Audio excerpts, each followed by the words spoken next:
Pozdrav svima i dobrodošli na moj kanal.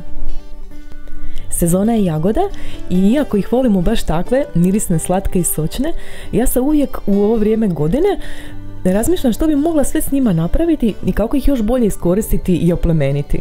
Ima toliko slastica koje se mogu napraviti s ovim divnim plodovima, ali meni se baš u jedno nedjeljno popodne htjelo nešto malo drugačije, pa tako u ovom videu dijelim s vama dva jednostavna, zabavna i preukusna načina na koja sam ih ja na kraju odlučila spremiti, pa krenimo. Svoj desert od jagoda sam zamislila kao cheesecake u čaši s bazom od keksa, kremom od sira i slatkim preljevom od jagoda. Započet ću s preljevom od jagoda koji će se kuhati dok pripremam ostatak deserta.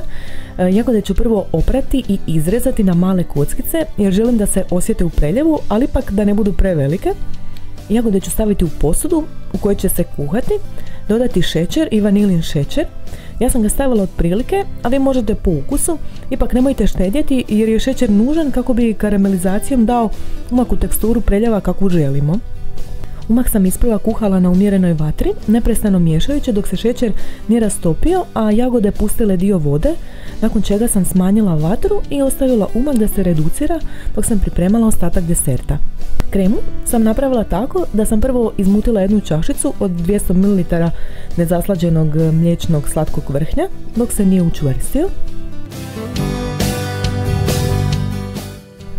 U drugu posudu sam stavila 200 g kremastog sira tipa ABC u kojeg sam dodala jedan vanilin šećer, pola iscijeđenog limuna, jednu žlicu kiselog vrhnja. U sve to dodala tučeno slatko vrhnje i izmutila dok se sve nije dobro promiješalo. Provjerila sam preljev da vidim u kakvoj je fazi, lijepo se zgusnuo i iako izgleda kao da je još uvijek malo pretekuć, skinut ću ga s vatre da se ohladi što će ga zgusnuti taman onoliko koliko treba. Za to vrijeme ću pripremiti keks. Meni su od Božića ostali ovi medenjaci pa sam odlučila njih iskoristiti za podlogu da mi ne propadnu. Vi možete koristiti koji god keks želite i volite, iako bi ja preporučila neki neutralniji tipa McVitie's Digestive keks. Kad se preljev ohladio, vrijeme je za slaganje čašica. Ove s poklopcem su super praktične jer se mogu lako poklopiti pa se desert može jesti u više navrata. Prvo sam keks ravnomjerno rasporedila po dnu čaše. Isto tako sam rasporedila kremu, oprezno da keks zadrži ravnomjernu razinu.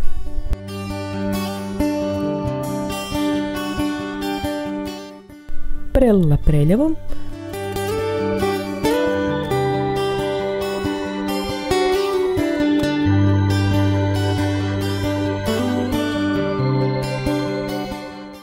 Poklopila i ostavila preko noći u frižideru da se svi okusi prožmu. Ja sam ovaj desert napravila sinoć u nedjelju, danas je ponedjeljak, a ja nisam mogla dočekati da dođem doma da ga probam, pa ajmo više.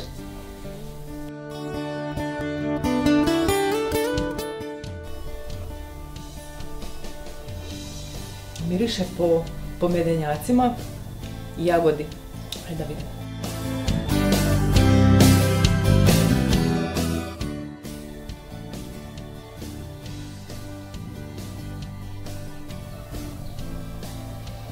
Najiskrenije od srca. Ovo je savršeno.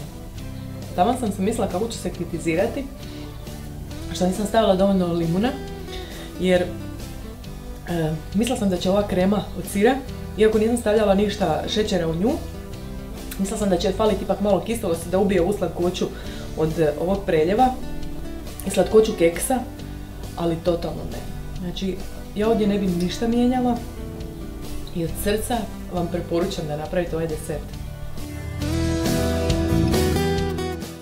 Jedina mana, zapravo to uopće nije mana, je što toliko miriša po ovim medenjacima da se ja ozbiljno razmišljam da ga napravim za Božić. Zapravo definitivno ću ga napraviti za Božić s nekakvim zimskim voćem. Ovo je upravo ispalo onako kako sam ja to zamišljala, što sam htjela dobiti od tih jagoda. Ne znam, meni je ovo savršeno. Zapravo moram stati jesti, zato što mi je plan.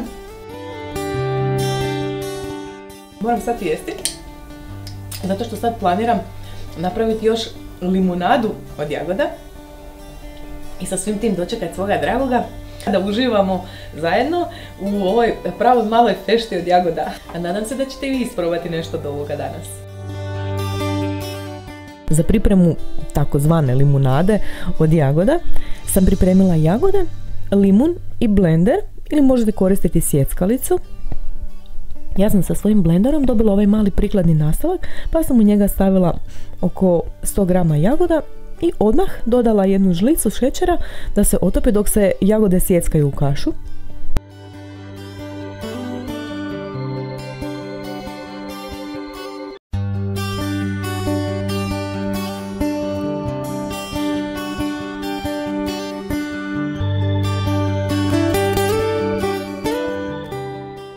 Nakon toga sam narezala jedan limun na kriške.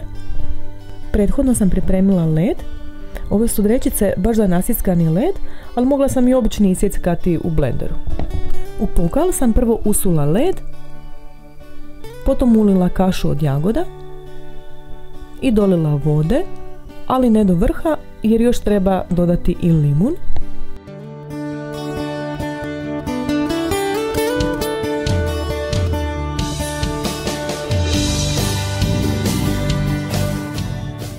Limunada s jagodama je gotova i mogu vam reći da je i ona jako fina.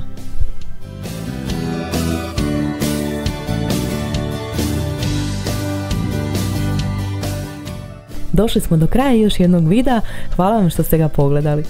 Ako vam se svidio, kliknite palac gore, komentirajte. Ako ste novi na kanalu, pretplatite se ako želite gledati još mojih videa i ne zaboravite kliknuti zvonce za podsjetnik kad ga objavim. Puno vas pozdravljam i vidimo se u sljedećem videu.